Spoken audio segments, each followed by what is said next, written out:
ATILRA, Trabajadores Lecheros de Argentina, promueve la educación, la salud, la cultura y el deporte. ATILRA, 70 años, alimentando los sueños argentinos.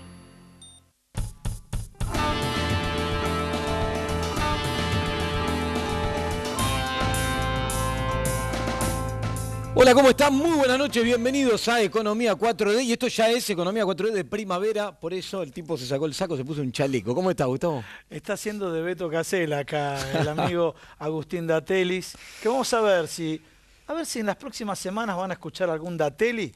Le dejo el interrogante, queda ahí, queda el acertijo. Acá bueno, siempre nosotros jugábamos con el Datelis de, sí, el Dateli de la semana, pero va a haber Datelis, ¿eh?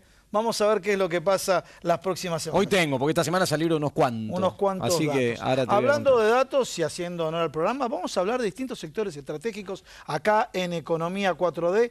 Ya le adelantábamos. Vamos a hablar de consumo, vamos a hablar del tema de las low cost, un tema importante, el tema de los combustibles, otro de los temas que se ha planteado ahora con esta resolución del ministro Juan José Aranguren, y también vamos a hablar del sector farmacéutico, porque acá Agustín Datelis habla de la pequeña y mediana empresa, y el sector farmacéutico en la provincia de Buenos Aires está muy preocupado. Sí, hay un tema por un posible desembarco, vamos a decirlo así, de una firma, además de muy grande, de cadena de farmacias, muy vinculada a una alta autoridad del gobierno nacional. Sí, digamos, lo cual parece que a nivel político también generó internas dentro de Cambiemos, ¿no? Porque la postura de la gobernadora María Eugenia Vidal, que de alguna manera se mostró cercana de los farmacéuticos, y desde el gobierno que van avanzando en dirección a que se desregule una ley que ya lleva 30 años en la provincia de Buenos Aires. Lo vamos a abordar con más intensidad con el entrevistado, pero es un dato no menor, ¿no? Porque, para recordar un poco, en algunos países como Francia y demás, hay regulaciones de las grandes superficies por distintos motivos, ¿no? Porque generalmente para el consumidor el desembarco de esta cadena de farmacias puede decir, y puede ser bueno para mí, pero después tenemos que ver si va a elegir aquella localidad donde nadie llega y se van a quedar muchos farmacéuticos sin trabajo porque nadie va a llegar, consecuencia del fenómeno de concentración. Pero además, no quiero adelantar más del tema, ¿no? Tiene que ver con un concepto que acá en el programa trabajamos mucho cuando hablamos de inflación, de formación de precios, que tiene que ver con el rol de estas grandes cadenas de comercialización y el poder de mercado que terminan teniendo. Bueno, no solo en el caso de medicamentos, como el que vamos a abordar hoy con el invitado que tenemos por este tema puntual, pero también nosotros acá lo trabajamos mucho con supermercados, por ejemplo. Sí, el rol que tienen los supermercados, las grandes superficies, ahora, cuando el Estado se retira y desregula. Y a veces cuando hablas de regulación... Hay 4 jugadores también. Caso combustible, también. 4 jugadores, un tema no menor. Y a veces cuando uno habla de regulación, digo, siempre te corren con, llevándolo al extremo, pero entonces lo que planteás es ser Venezuela, ser Cuba. No, muchachos, en el mundo desarrollado, en los países europeos, las grandes superficies se regulan, digamos, qué podés vender, qué no podés vender. Hay un montón de regulaciones que tienen que ver también con preservar a el pequeño comerciante. Nosotros acá criticamos una medida hace un tiempo atrás por eso, ese famoso descuento del 50% de los supermercados, que si vos lo aplicás solo sobre grandes cadenas, ¿qué termina ocurriendo? Terminás perjudicando a los pequeños comercios que están alrededor que no pueden participar de esta medida. Bueno, el Estado se tiene que hacer cargo de eso. Si lo dejás librado a la fuerza del mercado, gana el grande, vamos al capitalismo salvaje, ¿no? Y termina comiéndose a todos los demás, a los más pequeños. Sí, otro de los temas, acá habló de formación de precios Agustín Datelis. Si se da este escenario de desembarco de esta cadena grande en la provincia de Buenos Aires, hoy por hoy las farmacias no eran formadores de precios, pero uno se va al país vecino, a Chile,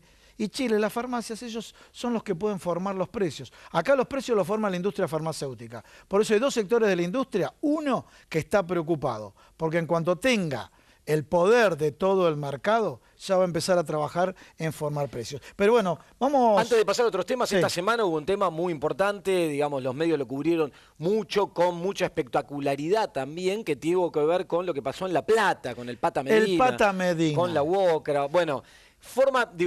Este es un hecho puntual Sí. que obviamente, digo, aparte terminaron yendo presos un conjunto, digamos, de Sí, la de familia, personajes el que lo rodeaban, entorno, encontraron helicópteros, encontraron... con pruebas muy fuertes. Pero Sí. guarda que muchos medios empiezan a hacerse eco de algo que nosotros acá marcamos, el tema de utilizar estas cuestiones como instrumento de deslegitimación de parte del gobierno sobre Los sindicatos. generalizando Bien. todos los sindicatos, todos los sectores sindicales, como si se tratara todo de lo mismo, y en ese juego tratar de debilitar los intereses de los trabajadores. Bueno, Digo, a ver. no es defendiendo esto es condenable y me parece que las Totalmente. pruebas sobran, ¿no? Digo, advirtiendo sobre el discurso general por detrás de esto, ¿no? Hay 3.047 gremios en nuestro país. Si en la iglesia hay un cura pedófilo, no creo que la iglesia sea pedófila.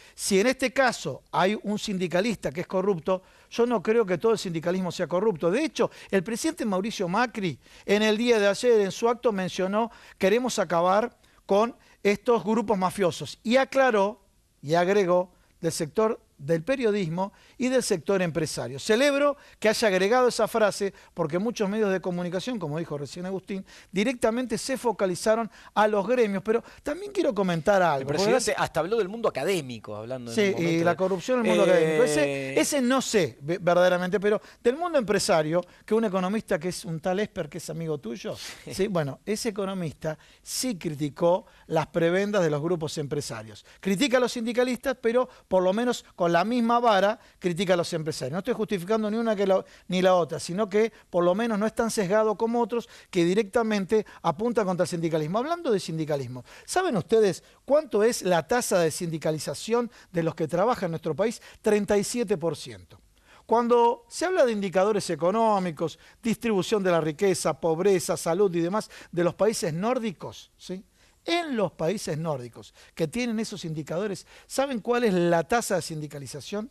En uno del 80% de los cuatro, 80, 70, 60. Fíjense que no es un dato no menor. En todo caso, se podrá dudar, bueno, hay que modernizar el sindicalismo o a los dirigentes, lo que fuere, pero no generalizar en contra del sindicalismo. Bueno, y hablando de mafias y esto de los negocios que se cruzan entre funcionarios públicos que están a ambos lados del mostrador, porque vienen del mundo empresario, hablamos hace un rato del caso de los farmacéuticos y lo que pasa ahí, hay otro tema que vamos a tocar esta noche, que es el tema de las low cost, Sí, señor, ¿no? las El low tema de cost. las famosas líneas A ver, aéreas vamos low a cost. traducir low cost, bajo costo. Y yo la pregunta que me hago, ¿es bajo costo para ellos, pero es bajo precio para el usuario? Dejo el interrogante, ¿no? Aparte, ¿qué ocurre con las rutas? Bueno, vamos a Sí, estar la hablando de eso. conectividad, obviamente. Después, las experiencias en el mundo. Hay experiencias en el caso de Italia y demás, donde terminó, por ejemplo, el ANSES de Italia financiando algunas líneas aéreas porque no fueron rentables. Bueno, todo esto lo vamos a abordar en el programa del día de hoy. Bueno, si te parece, ahora hacemos una pequeña pausa, te voy a contar algunos indicadores económicos de esta semana, presentamos a los invitados y quédate ahí porque vamos a estar hablando cosas tales como, por ejemplo, la medida que se tomó con los combustibles, ¿va a hacer que aumente el precio de la nafta o no? Ahora te voy a contar qué pasa con la actividad económica, todas cuestiones que te tienen que interesar y mucho, sobre todo estamos cerca de un proceso eleccionario y siempre es importante entender mejor lo que está pasando. Hacemos Vamos una a la pequeña tanda. pausa Dale. y vemos los datos, dale.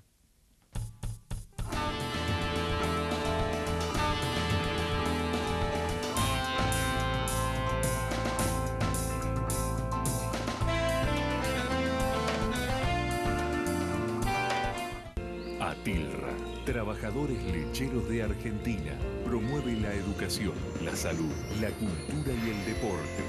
Atilra, 70 años, alimentando los sueños argentinos. Esta es la bolsa de valores, la de los valores que realmente importan. Un lugar donde se invierte en las acciones que nos hacen crecer como personas. Acá encontramos a los inversores de la vida. Yo me convertí en inversor de la vida cuando entendí que no me estaba comprando un auto, no. Estaba invirtiendo en conocer lugares nuevos. Y que no estaba levantando cuatro paredes. Invertí en mi propia historia familiar. Empecé a invertir en las cosas que realmente te importan, porque de eso se trata la vida, ¿no? De vivirla.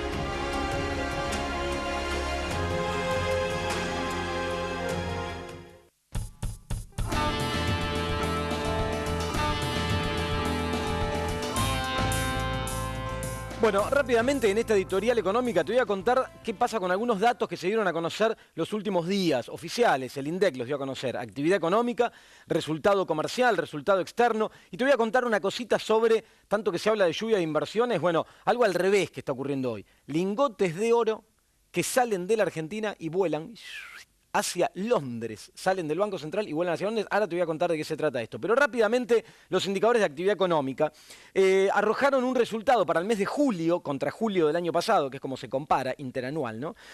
Una variación positiva de 4.9%, la actividad económica. ¿Sí? Uno mira este dato y dice, uy, muy fuerte, muy alto, interesante, la economía está creciendo. De hecho, muchas autoridades, el propio ministro Duhovne veía en las redes sociales celebrando el dato, diciendo que la economía argentina está en un proceso de crecimiento. Bueno, cuando uno realiza esta comparación, es válido ver qué ocurrió con este mismo indicador en julio de 2016, el año pasado, para ver cuál es la base de comparación que estamos tomando para decir que creció 4,9%.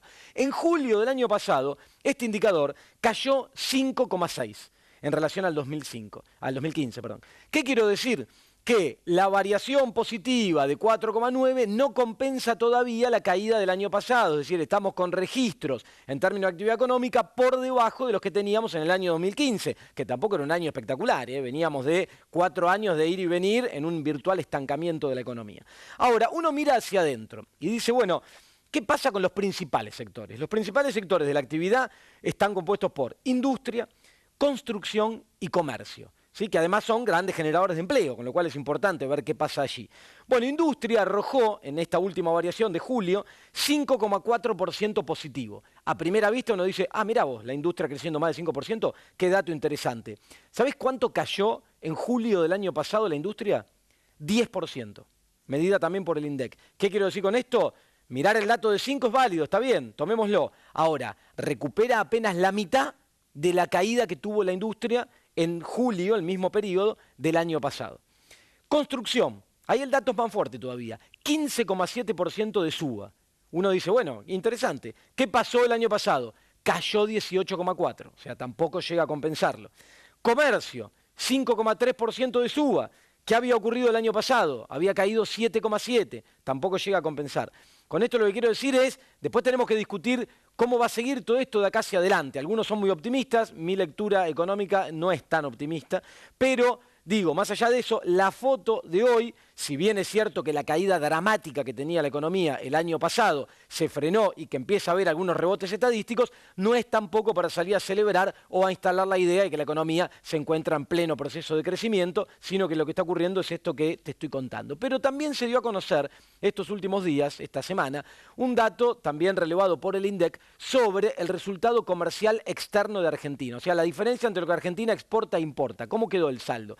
Bueno, ese saldo acumulado en los primeros 8 meses del año fue negativo, 4.500 millones de dólares negativo. Hay que ir muchos años atrás, aproximadamente 20 años atrás, para encontrar un saldo negativo de esa magnitud. Esto es preocupante. ¿Por qué? Porque si tenemos un agujero de dólares en el frente externo, de alguna forma hay que generarlos. ¿Cómo se están generando? Por endeudamiento. Acá te lo contamos. La deuda crece, crece y no para de crecer. Se emitieron ya más de 100.000 millones de dólares desde que asumió el nuevo gobierno. Esa deuda va a empezar a condicionar otras partidas presupuestarias porque la carga de intereses crece y crece. En el medio de esto, saben que el Banco Central también emite deuda, las famosas LEBAC, letras del Tesoro. Y el Banco Central saben que tiene reservas internacionales, esas famosas reservas que siempre miramos para ver cuánto vale el dólar, cuántos pesos hay, cuántas reservas tiene el Banco Central guardadas. Bueno, hoy por hoy tiene 50.000 millones de dólares aproximadamente en reservas. Ahora, no son dólares apilados en una caja, están colocados en activos financieros seguros, ¿sí? De poco riesgo, bonos del Tesoro norteamericano, pero están colocados. Casi 3.000 millones de esas reservas están en oro, en lingotes de oro, que se decidieron comprar hace unos años atrás y guardarlos, tenerlos en caja. El gobierno tomó la decisión de tomar el equivalente a 462 millones de dólares de estos lingotes, que son unos cuantos lingotes, no hice la cuenta para ver cuántos son, pero sacarlos del Banco Central, subirlos a un avión y mandarlos a Londres. ¿El argumento cuál es? Que hay una operatoria financiera que permite cobrar una especie de alquiler por estos lingotes, que allá en Londres funciona y se lleva adelante, se cobra una tasa por esto, se colocan este dinero en otro activo a una tasa más alta y esta diferencia permite tener una rentabilidad que si no los lingotes de oro estos no tienen porque están acá guardados en una caja. Ahora, ¿esto tiene un riesgo? Sí. ¿Cuál es el riesgo? Guarda que si la deuda sigue creciendo y a futuro tenemos algún problema como el que enfrentamos hace no mucho tiempo atrás, por ejemplo con los fondos buitre, el activo, gran parte de los activos de respaldo que tiene nuestro Banco Central no van a estar acá en nuestras manos, van a estar allá, en Londres, plaza financiera en la cual hoy estamos emitiendo deuda y mucha. Vamos a seguir de cerca esto si los lingotes siguen volando hacia allá o si las inversiones empiezan a llover como en algún momento nos dijeron. Gustavo. Muy bien, y ahora sí presentamos a nuestros invitados. Vamos a hablar de las low cost contigo, con Gustavo Lipovich, director del Instituto de Investigación y Desarrollo de Transporte Aéreo. Muy largo, INDETRA, ¿no es cierto? Muy bien. También nos acompaña Víctor Bronstein, director del Centro de Estudios de Energía, Política y Sociedad. Vamos a plantear el tema de combustibles. Algunos medios, así como hablamos, que tienden a simplificar, que ya va a aumentar el combustible. Si va a ser en el corto plazo o no, lo vas a plantear ahora. Y pasamos a la otra parte del estudio, ¿sí? Que nos acompaña el Guillermo Videberri, que es farmacéutico y tesorero de la COFA de la provincia de Buenos Aires. Colegio de Farmacéuticos. Del Colegio de Farmacéuticos de la provincia de Buenos Aires. La COFA es a nivel nacional, disculpa el error. Del Colegio de Farmacéuticos de la provincia de Buenos Aires. También para hablar del tema del desembarco. Una ley que llevaba 30 años y que corre riesgo por presión de un grupo económico de que quede sin efecto. Y bueno, un especialista en consumo, Miguel Calvete, presidente del Instituto de Estudios de Consumo Masivo, INDECOM. Y después al cierre, él es concejal de La Matanza por Cambiemos, algo vamos a hablar de La Matanza, si te parece. Dale, estuvo varias veces ya Miguel en el programa y el tema consumo es un tema que acá seguimos de cerca, así que ahora vamos a estar hablando. Muy bien, bueno, comencemos acá, las low cost. Lo planteé acá charlando con Agustín, dijimos low cost, bajo costo. ¿Llegarán realmente a bajo precio para los consumidores o no? Sí, mira, ahí hay un dato curioso que dijiste antes. Si es bajo costo, ¿a qué hace referencia esa palabra costo? Si es el costo del usuario o el costo de producción del servicio de transporte. Se llaman líneas aéreas bajo costo en referencia al costo de producción del servicio de transporte aéreo. Esto no significa que las empresas vayan a necesariamente aplicar tarifas bajas. ¿Sí? De hecho, si vemos 2 décadas atrás, estas empresas se las llamaba líneas aéreas de bajo costo y baja tarifa, ese era el nombre completo. La parte de baja tarifa se fue con el tiempo porque se comprobó que cuando logran competir en un mercado y desplazar al competidor, o sea, las tarifas aumentan. Cualquier estrategia de marketing es, entro a bajo precio, desplazo mis competidores, una vez que lo desplacé, pasó en un supermercadismo, después que lo desplacé, subo las tarifas. Vos decís que eso se dio en el mundo. Entrar a bajo costo y precio, y después, cuando ya entraron, desplazaron al resto, que puede ser líneas locales o no, y después quedan manejando el mercado. Sí, eso ya se ve cuando domina una ruta, no cuando quiebra un competidor, pero quizás el competidor decide abandonar esa ruta aérea, operan otras, y queda un solo jugador. Y ahí se aumenta el precio, el margen de ganancia se maximiza todo lo posible, aún manteniendo estas estrategias de reducción del costo de producción del servicio de transporte aéreo. ¿Sí? Eso se logra a partir de una serie de estrategias, ¿sí? Depende del contexto aeronáutico, el contexto económico del lugar donde opera la línea aérea, y lo que intentan hacer todo el tiempo es reducir el costo de producción.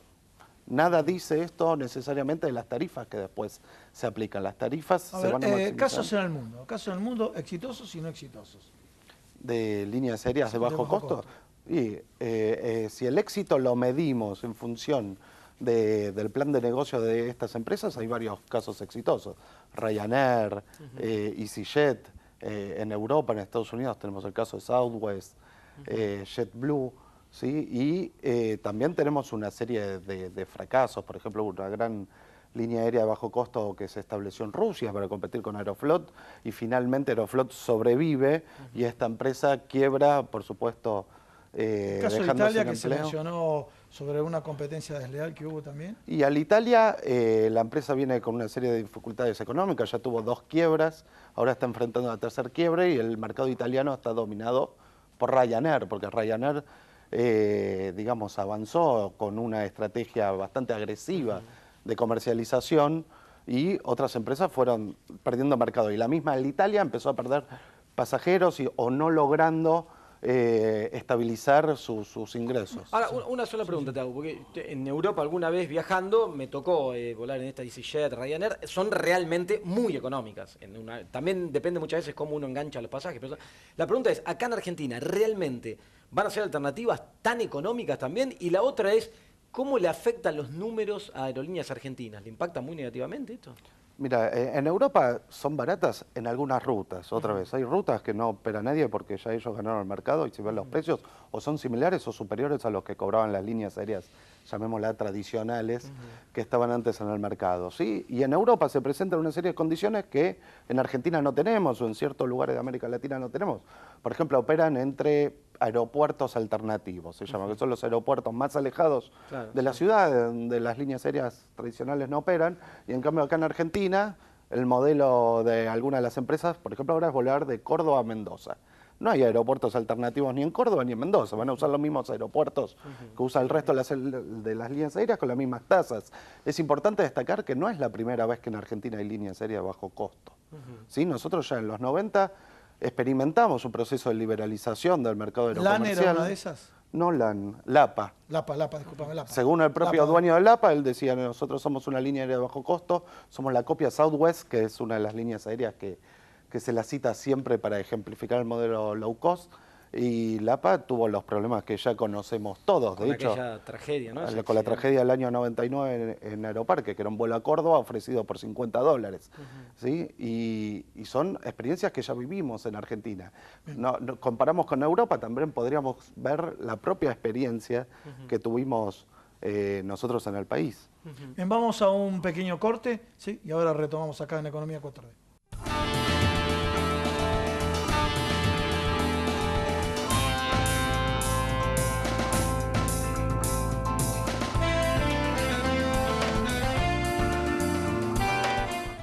ATILRA, Trabajadores Lecheros de Argentina, promueve la educación, la salud, la cultura y el deporte.